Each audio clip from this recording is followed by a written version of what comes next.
Welcome to Cultural Quarter of an Hour with me, Charlotte Foster. This is a podcast all about Stoke-on-Trent and North Staffordshire.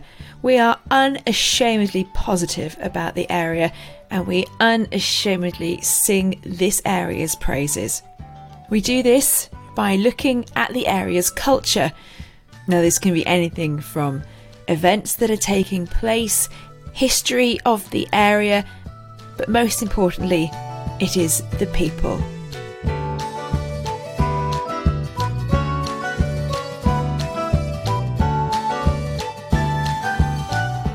I suspect you're going to do a little groan when I tell you what today's episode is about. You might be able to pick up a bit of a clue about the episode if you just listen very, very carefully.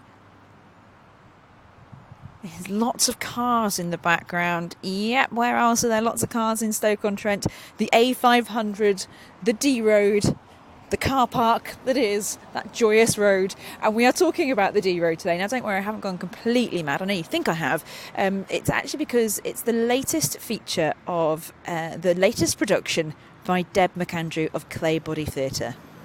I've got an idea for a play. I've got some characters. I've got a problem, as it were, the problem of the play, what that is, and maybe some ideas about how that's solved.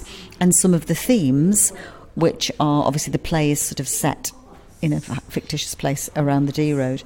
And it's about roads, really, more broadly about roads, the meaning of them in our lives, how they affect us, and in particular this one. And it's about the uniqueness of Stoke-on-Trent as well. It's got that unique Stoke character. But I'm still writing the play, so to talk to local people about their relationship with the road or whatever will feed the play. It gives me all kinds of little nuggets of things. Something was said today which will find its way in there. And people say to me as well sometimes, what are you looking for, Deb, when you have these sessions? And the honest answer is I don't know. It's like when you dredge a pond or you dig in the ground, you're not quite sure what you're going to find, but it's often not what you expect and always good, or something turns up. But I think as well that the work of our company is to sort of unpack some of the things that local people in the city carry around with them and enable a conversation to be about whether it's about pollution or memories or whether it's about something like the D Road, as iconic as the D Road. And it's not just about their memories either, although memories are good. It's also about now, because the play's set now. It's not a historical play, so it's set now. It's about a family now. And their relationship with the road right now, which we all have. It's on every traffic bulletin of every radio station, local radio station. Every 20 minutes you'll hear something about the D Road. Even if it's running smoothly, they mention it because it's, it's all going well on the D Road today. And this, we all call it the D Road. We don't call it the A500. Everyone has this name for it. It's got this, it's almost like a character in its own right, which is really interesting as a writer. That's very interesting for me. But all the things that we collect, and people have already been sending me all sorts of anecdotes and stories I've been collecting and photographs. The Potteridge Heritage Society is going to archive it for us, which not for us, for the city, for everyone. Because heritage isn't just about collecting the past for the present, it's about collecting the present for the future, so that people and how they relate to the road today can be sort of archived and collected. And then in 30, 40, 50, 100 years' time, somebody might unpack this archive and go, oh, there was this road, and everyone kind of had this relationship with it, and get a little snapshot of what life in Stoke's like in 2019, how we all live, how we get through our days, and how we get across the city. So it's pregnant with meaning, ideas and stories, and it's always a pleasure to talk to people about their lives anyway. I was going to say, the D Road, everyone has a story about the D Road, everyone has a relationship with the D Road, and the fact that you say we all call it the D Road, no one ever calls it the A500. What was it in particular that attracted you to sort of do something focused around a road, which anyone would think sounds a bit dull? Well, I think it's because Like all of us, we're all searching for meaning, aren't we? And as a writer, I'm particularly interested in meaning and metaphor. And I've lived here since 2001, so quite a long time now, and I didn't write about Stoke until sort of 2011, 2012, 2013 was the first production. And all that time I was getting to know the area, getting to know the city and its surrounding towns and villages and countryside.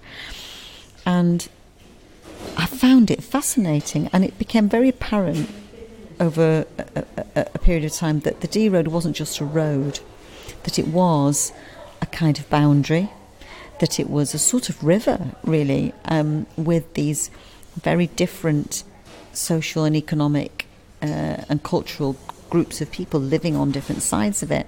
And even before I thought I want to write a play set along the Dee Road, I remember when we set the company up in 2013, sort of articulating the fact that the New Vic Theatre, which is a fantastic theatre, and we work there quite a lot and I really love it, for many people in Stoke-on-Trent's on the wrong side of the Dee Road.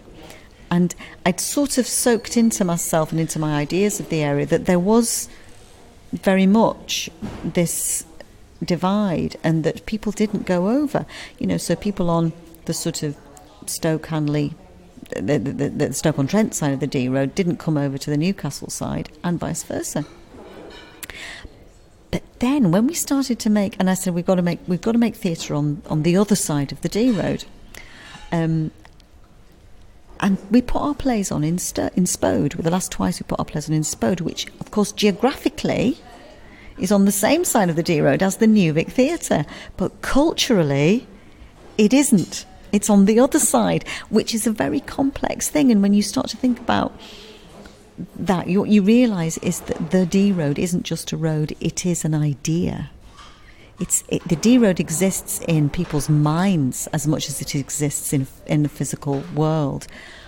That's a gift for a writer, to explore those themes, to explore how that happens and how that becomes something in not just in an individual's mind, but actually in the minds of an entire city, is really exciting and really interesting and just really fruitful in terms of stories.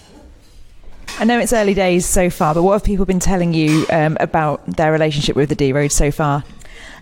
Well, of course, lots of moaning, as you would expect, lots of complaining, but also actually quite fun stories, quite good stories. I was just saying, Paul Farmer from Wades told me the other day that he just started dating a girl when it opened, and he was able to get to see her because the Dee Road had opened, and if it hadn't,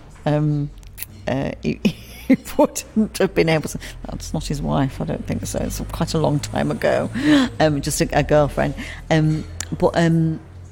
Yeah, lots of things. And in fact, I haven't heard too many sad stories at the moment. I did expect to hear more about accidents and about sad things, but actually there's been lots of lovely stories. Somebody contacted me to tell me about how they walked along it in the snow before it was opened, and there was a thick blanket of snow, and they walked down it before it was a road, when it was just a cut. Somebody else told me that they walked along it when it was just a cut, or part of it at least, because he was a scout leader and he walked with a load of scouts down there as a sort of, I don't know, some kind of exercise or walk that they did. Yeah, people have told me all kinds of things about their lives or experiences, having to move as well, and they lived at Longbridge Hayes, and of course all the big stories, like the number of pubs that were demolished in Stoke, and also, of course, the cholera pit that was uncovered in the Minster churchyard. That was, a very big deal, and I think it was the Home Office had to come in when you're moving human remains. That's a very big thing. So, all sorts of very fascinating and exciting stories and interesting stories, and very personal things. I had a lovely story about somebody who ran away, lived in a caravan, and along the Dee Road, and all kinds of things. I've never known Stoke-on-Trent without the D Road. It's always been there. But my dad used to work at ICL, so I was up at Kidsgrove all the time, and he used to tell me when I was back down south growing up about the D Road. And he would tell me about it. But I imagined it, and I've said this before, as a lowercase d for whatever reason rather than the uppercase d. So I couldn't understand what this road, in my mind it was like, the straight bit with the little bit going, a little round bit on the side. That's my kind of my first impressions of the D Road, and I got it completely wrong. Well, there's lots of, when you ask people why is it called the D Road, of course many people will tell you it's because it's shaped like a D, but then there are other explanations as well. That it was the Derby Way as well, that the D was for Derby because it was going to link to Derby, but of course it doesn't. The A50 is the D Road, so in that way. So I think these things are lost in time a little bit. But what is interesting is somebody I think it was Fred Hughes sent me a photograph of a commemorative plate that Wedgwood made. To commemorate the full opening of the D Road in 1977, where Prince Charles came to open the D Road. And obviously that was the Jubilee year, the Queen's Silver Jubilee. I remember being in street parties. I was old enough to remember it. But this commemorative plate, actually, it sort of has a drawing of the D Road on it. And it says, the Stoke D Road, Queensway. Obviously it was called Queensway because of the Jubilee, but the Stoke D Road. So from the moment it opened in 77, it was called that, because I sort of assumed it had this was not an official name in any way, and that it just got called this anecdotally over the years. But no, it was called that right from the off. So, and I've still got to really unpick as to how that happened. I need to talk to somebody who built it, basically, to try and find out. And I've got some contacts, and I'm chasing a few people down. And of course, D is Roman 4500, and it's called the A500. So it's got that connection. And then somebody very, very cute said to me, "Oh, it's because it was Plan D." One of the critics obviously thinks it wasn't very well thought through, which in some ways it wasn't, because they moved the canal and then they had to move it back again and all that stuff that went on. That it was Plan D, so not Plan A or B or C, Plan D. So I think there's lots of reasons why it's called that, and perhaps that's why it's stuck, is because it just makes sense in all kinds of ways. If people want to share their stories, their memories, their experiences, their relationship with you about the D Road, what can they do to get in touch? We've got the rest of the drop-ins, but if people listen to this in a couple of weeks' time, let's say, can they still get in touch with you? We'd be delighted to hear from anybody at any time about this or any other topic, really. We have a website, claybodytheatre.com. We have emails. There's info@claybodytheatre.com is probably the easiest to remember. Or we have a Facebook page, so you could post on there. And we also have a Twitter feed as well that you can contact us. But obviously not everyone has these different ways of accessing the internet. But you can always find us in the city, come and chat to us. Our show is on in Spode in October. So you can always drop into the Spode Visitors Centre. We haven't got the tickets are actually on sale already online, and we're about to try and get them launched in what we call our real world or our dirt world box office. Because again, lots of people in the city, they don't want to buy tickets online. They want to go and pay cash or by card and buy a ticket. And so we sell tickets for our shows at the Spode Visitor Centre. So go along, have a lovely cup of tea in the Pot Bank Cafe there, look around the wonderful Visitor Centre and all the beautiful pots that are on display there, and buy a ticket for our show and get in touch that way. I would love to know what you've got to think about the D Road, what your memories are, what your relationship with it is, good or bad. And Deb wants to hear those as well. You can find out more ways of getting in touch with Deb at Claybody Theatre. I will put those on the episode notes, so you can get those and you can find out ways of getting in touch and helping Deb with her preparation for her production. I can't wait to hear it. It's going to be out to hear it, to see it. It's going to be absolutely brilliant. I am absolutely convinced of that. Thank you very much, much to Deb for talking to me, and thank you as always for listening. If you want to get in touch, please do. At CQH Pod is where I am on Twitter, and you can also find me on Facebook as well. Cultural Quarter of an Hour podcast, and of course back next week with even more to tell you about what's been going on in our fantastic